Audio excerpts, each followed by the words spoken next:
ब्रह्मोपदेष्ट्रे मे गुरवे दैवताय च प्राप्याय प्रापकायास्तु नमः श्रीनिधये नमः। नमो वेंकटेशाय।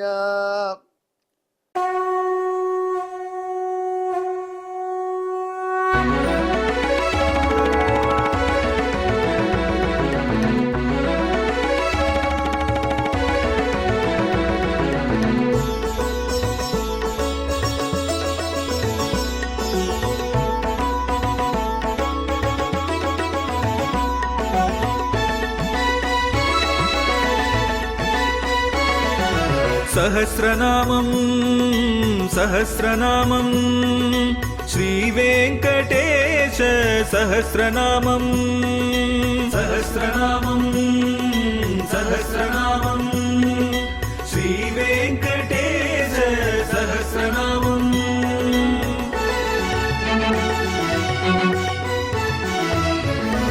உலகில் கலிவினை தோஷம் அகற்றும் நாமம் சஹஸ்ரநாமம். உயர்வுகளை வாழ்வில் அளிக்கும் நாமம் சஹஸ்ரநாமம். திருமலையில் தினம் அர்ச்சனை நடைபெறும் நாமம் சஹஸ்ரநாமம். திருவேங்கடனின் தரிசனம் காட்டும் நாமம் சஹஸ்ரநாமம்.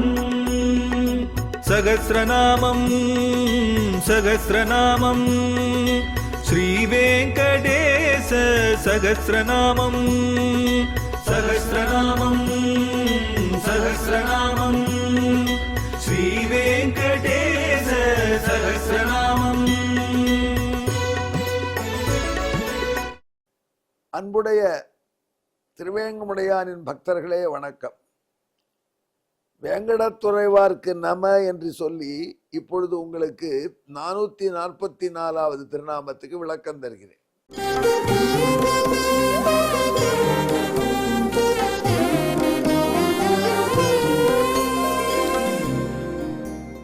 இந்த திருநாமம் யுககிருத் என்பது. யுகங்களை அவன் தான் சேவிக்கிறான். கலியுகம், கிருதயுகம், திரேதாயுகம், துவாபரயுகம் என்று ஒரு பொருள். ஆனால் நாரத பகவான் இன்னொரு பொருளையும் உள்ளே வைத்து சொல்கிறார் என்று தோன்றுகிறது. அதாவது யுகம் என்றால் 2, இரட்டைக்கு யுகம்னு பேர். பகவான் யுகங்களை செய்கிறான். எல்லாத்தையும் 2 வச்சிருப்பான் பாருங்க. நாங்க ஒரு மை கம்பெனிக்கு போனோம். சின்ன இண்டஸ்ட்ரி இன்ஸ்பெக்ஷன் போகும்பொழுது அந்த மெயின் கம்பெனிலாம் சுற்றி காண்பிச்சார். அவங்க எப்படி பியூராக தயாரிக்கிறாங்க, எப்படி இட்டுக்கிறவங்க கண்ணுக்கு எந்த வித தீங்கும் வராது, இதெல்லாம் காண்பிச்சாங்க. காண்பிச்சு முடிச்ச உடனே எப்படி திரும்பறச்சு அண்ணண்ட பக்கம் ஒரு பெரிய ஷெட், இந்த கம்பெனி மாதிரி ஈக்குவல் ஏரியா. அது என்னங்கன்னு கேட்டார் என்னோட கூட வந்த இன்னொரு ஆஃபீஸர். அதெல்லாம் ஒன்றும் இல்லைங்க, அது என்ன சார் சொல்லுங்க அப்படின்னு. அதுவும் மைதான் பண்ணுறாங்க. அப்புறம் எனக்கு இங்கே ஃபேக்ட்ரி அங்கே ஒன்று இடம் போகிற வச்சு இல்லைங்க அது போலி அப்படின்னு. இது ஒரிஜினல், அது போலி. ஐயா ஒரிஜினல் நீயே தயாரிக்கிற, போலி நீயே தயாரிக்கிறியா அப்படின்னு அவரை கேட்டேன் நான் ஒன்று. ஆமாங்க, இன்னொருத்தன் தயாரித்து சம்பளம் பண்ணுறதுக்கு நானே பண்ணிக்கிறேன். போலி கொஞ்சம் ஈஸியாக பண்ணலாம், அதனால் போலியே நானே பண்ணி மார்க்கெட்டில் விட்டுடுறேன். அந்த பணமும் எனக்கு வரும், ஒரிஜினலும் எனக்கு வரும். அதனால் நானே ஒரிஜினல் போலி 2 வச்சுருக்கேன். அப்பாட்டே இவங்களுக்கெல்லாம் வழிகாட்டியாருன்னா இங்கே திரைவங்க முடியாது. அவனே 2 வச்சுருக்கான். எல்லாத்தையும் 2 எப்படி வச்சிருக்கான் பாருங்கண்ணே. பாபம் புண்ணியம் இப்படி 2 ஏற்பாடு பண்ணான். இது பாபம், இது புண்ணியம். அதே மாதிரி இவர்கள் தேவர்கள், இவர்கள் அசுரர்கள், இவர்கள் நண்பர்கள், இவர்கள் விரோதிகள். இது செழுமை, இது வறுமை. இவன் ஆண், இது பெண். இப்படி ரெட்டையா வச்சிருக்கான்.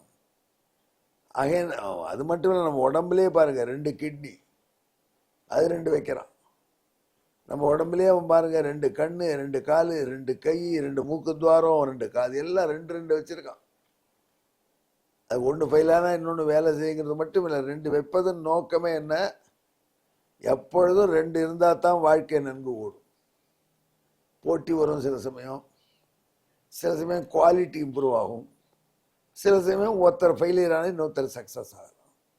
இது அவருடைய பெரிய அற்புதமான லீலை. இப்படி யுகங்களை படைத்ததுனால யுககிருத் என்று அவனுக்கு திருநாமம்.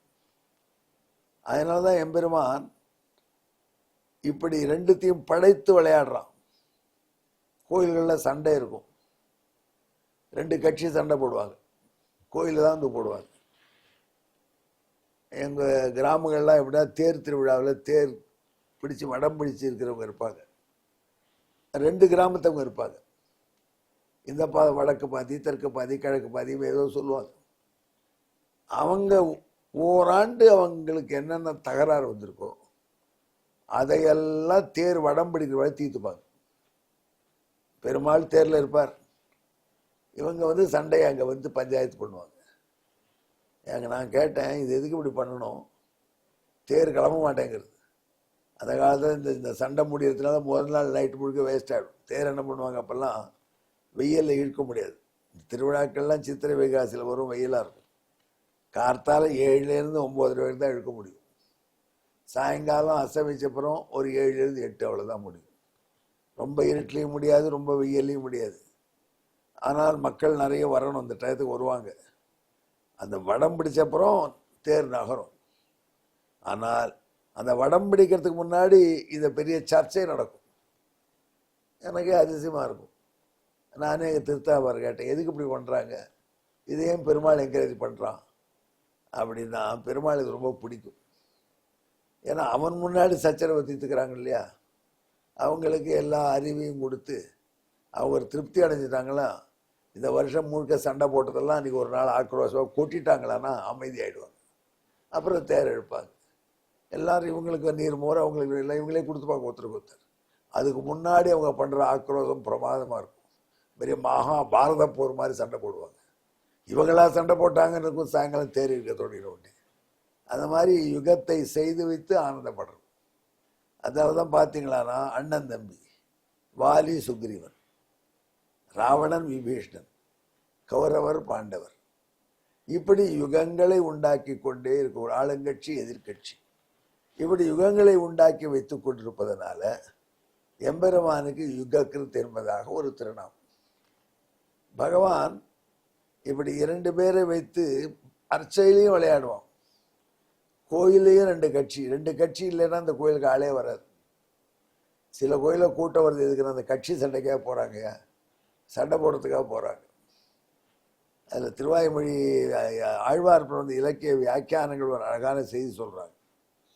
இந்த காலத்தில் அழகர் கோயிலில் 2 பேர், 2 பேரும் கைங்கரியம் பண்ணாங்க. 2 வகையினர். ஒருவர்கள் சாமானியர்கள், சாதாரண ஸ்ரீ வைஷ்ணவர்கள். இன்னொன்று சோழியர்கள்.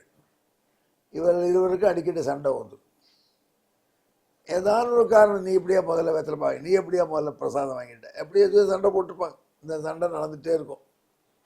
அழகர் ரசிச்சுட்டே இருப்பார் போல இருக்கு. அப்போ ஒரு தடவை என்ன எடுத்து, இருட்டு வழக்கு ஓங்கி வீசின காற்றுல தீவட்டிகளோடு அணைஞ்சு போயிடுச்சு. அப்போது ஏதோ சண்டை சாமானியர்களுக்கும் சோழியர்களுக்கும். ஒரு சாமானியன்னு நினச்சிட்டு ஒரு சோழியனையே இன்னொரு சோழியன் தொடர்ந்து அடிக்கிறான், போகிறான். அவன் குதிரை வாங்கி முன்னாடி ஒளிஞ்சிடனான். இந்த ஆளை ஓங்கி ஓங்கி அடித்தான். சோழியா இப்படி தான் அடி வாங்கணும், சாமானியனை பிட்டு அடிக்கிறேன் பாரு. அப்படி அடிக்கிறவன் சோழியன், அடி வாங்குறவனும் சோழியன். ஆனால் அடி வாங்குறவன் சோழியன்னு இவனுக்கு தெரியாது. யாருக்கு? சாமானியனுக்கு. சாமானியன்னு நினச்சிட்டு இருக்கான் அடி வாங்குறவனை. அதனால் இப்படித்தான் அடிக்கணும், அடின்னு அடிக்கிறான். அந்த சோழி அத்தனை அடியும் வாங்கிட்டு இருக்கான். அதுக்குள்ளே தீவட்டிலாம் கொண்டு வந்துட்டாங்க. பிடிச்சா குதிரை வாரத்துக்கு முன்னாடி வெளில கொண்டு வந்து அவனும் சோழியன். ஏன்டா அடிப்பாவு, இத்தனை நாள் சாமானியன் நினச்சின்னு அடிச்சுட்டு இருந்தேன் ஒன்றை, அத்தனை அடியும் வாங்கிட்டு இருந்தியடா, இத்தனை எப்படிதான் தாங்கினேன்னு சோழியனே அடித்த சோழியன் கேட்டான். அடிபட்ட சோழியனை.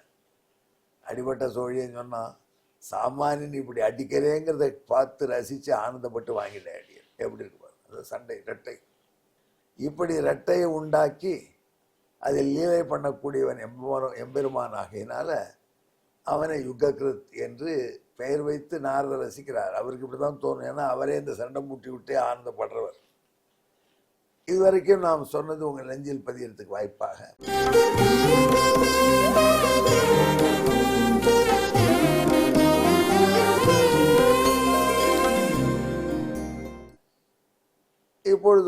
சமஸ்கிருத ஸ்லோகம் சொல்றேன். யுகான் கிருத்வா முதா யுக்தா யுககிருத் புரோச்சதே புதை பாபம் புண்ணியம் ரிபுர் மித்ரம் நரோ நாரீதி வா யுகாக. அதனால தான் சான்ஸ்கிரிட் லாங்குவேஜில் டியூயல் ஒன்று ரட்டைன்னு ஒன்று. மற்ற மொழியில் பொதுவாக ஒருமை பன்மை இருக்கும். நீங்கள் பாருங்கள், தமிழில் நண்பர் ஒருமை, நண்பர்கள் பன்மை. தோழி ஒருமை, தோழியர்கள் பன்மை. இது தமிழ் லாங்குவேஜ். ஃப்ரெண்ட், ஃப்ரெண்ட்ஸ் அப்படின்னு இங்கிலீஷ். ஆனால் சான்ஸ்கிரிட்டில் மட்டும் ராமன், இரு ராமர்கள், ராமர்கள், ராமக, ராமோ, ராமா, எல்லாத்துக்கும் டியூயல் ஒன்று சான்ஸ்கிரிட்டில் வச்சுருக்கான். அது எதுக்கு அந்த லாங்குவேஜில் டியூயல் வச்சுருக்கான்னு கேட்டான். அது யுககிருத்தான எம்பெருமான் அவனே வழிபடுறதுக்கு வசதியாக வந்திருக்கிறதுனால தனி யுகம் டியூயலை வச்சிருக்கு. அந்த பெரிய காரியம் அந்த டியூயல் இருக்குது. கம்ப்யூட்டருக்கு எடுபட்ட லாங்குவேஜுங்கிறாங்க. அதனால தான் நம்மவர்களுக்கு கம்ப்யூட்டரில் பெரிய அறிவு இருக்கு. ட்ரம்ப் கூட என்ன சொல்லிட்டாரு, நமக்கு இந்தியர்கள் வேணும் அறிவு கொடுக்கறது. அப்போ ஏற்பட்ட பெருமை தரக்கூடியது இந்த யுகம் என்கிற பைனரி 2 என்பது. அதன் அடிப்படையில் இந்த திருநாமத்தை நாரதர் சொல்றார். இதற்கு நாம் சம்ஸ்கிருத பின்னணி சொல்லிட்டோம், தமிழ் பின்னணி சொல்றேன் கேளுங்க. யுகம் என்றால் இரட்டை. இறைவன், தேவர், அசுரர், பகை, நட்பு, ஆண், பெண், செல்வம், வறுமை என இரண்டிரண்டாய் படைத்த பாங்கதனாலே யுககிருத் என்றே அவனை அழைத்தார். எங்கே என்னுடன் கலந்து அமைதியான வாழ்க்கை கிடைப்பதற்காக, இரட்டையாக இருந்து பகை இல்லாமல் இருப்பதற்கு, திருவேங்கடமுடையானுடைய திவ்யமங்கல விக்கிரகத்தை கண்ணின் முன், நெஞ்சக்கண் முன் நிறுத்தி ஜபியுங்கள். யுக கிருத்தே நமஹா. நமோ வெங்கடேஷாய. வெங்கடத்துறைவார்க்கு நம. நன்றி, வணக்கம்.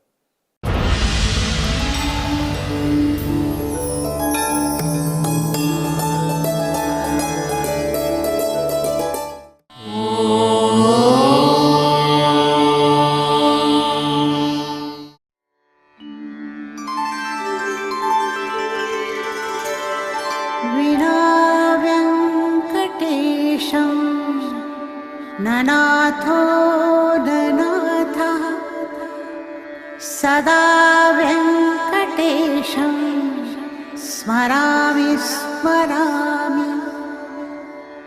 हरे वेङ्कटेश प्रसीद प्रसीद. प्रियं वेङ्कटेश प्रयच्छ प्रयच्छ.